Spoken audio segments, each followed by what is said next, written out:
तो गाइस वैसे तो ये वीडियो बनाने का मेरा कोई मकसद नहीं था, लेकिन कुछ लोग हैं जिन्होंने मुझे एसएमएस कर करके मजबूर किया है कि उनको जवाब दूं।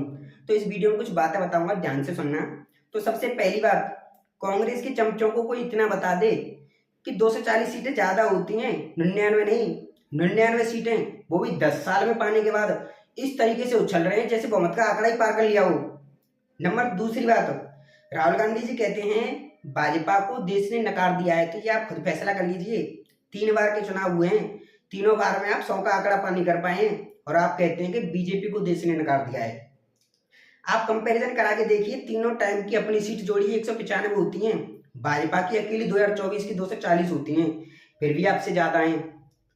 आपका पूरा गठबंधन टोटल सीटें मिला के 232 ला पाया, अकेला बीजेपी की सीट 240 है, आपसे फिर भी ज्यादा है, और आप कहते हैं बीजेपी को देश ने नकार दिया है।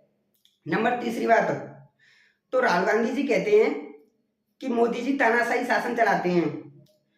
मैं कहता हूं कि देश के प्रधानमंत्री नरेंद्र मोदी जी के खिलाफ जितने अपशब्द यूज किए जाते हैं, मौत का सौदागर, दहशतगर्द, पनौती, चौकीदार चोर, चायवाला, इतने अपशब्द अगर किसी और देश में अपने देश के प्रधानमंत्री या राष्ट्रपति के खिलाफ यूज किए जाएं तो पिछवाड़े को सजा दिया जाएगा।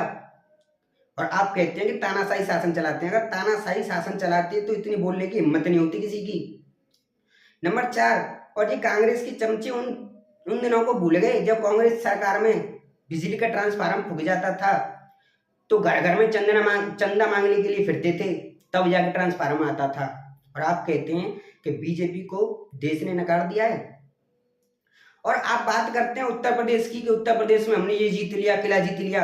आप अपने एमपी की बात क्यों नहीं करते कि एमपी में आपका सुपड़ा साफ ही हो गया बिल्कुल, वहां की बात क्यों नहीं करते? और कहते हैं कि बीजेपी को देश ने नकार दिया है।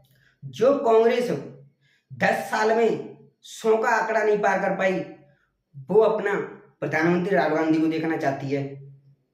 तो आप कंपैरिजन करा के देखिए, ये जो 240 सीटें दी हैं इसी देश की जनता ने दी हैं, किसी पड़ोसी देश से उधार मांग कर नहीं लाए 240 सीटें। और आप सभी गठबंधन मिला के तब जाके 232 आई हैं, और कहते हैं कि हमने मोदी को मात दे दी। तो आप अपनी सोच को सुधारिए और ज्यादा मेहनत कीजिए, तभी आपका कुछ हो सकता है, नहीं तो आपका पीएम बनने का सपना सपना ही रहेगा। जय श्री राम।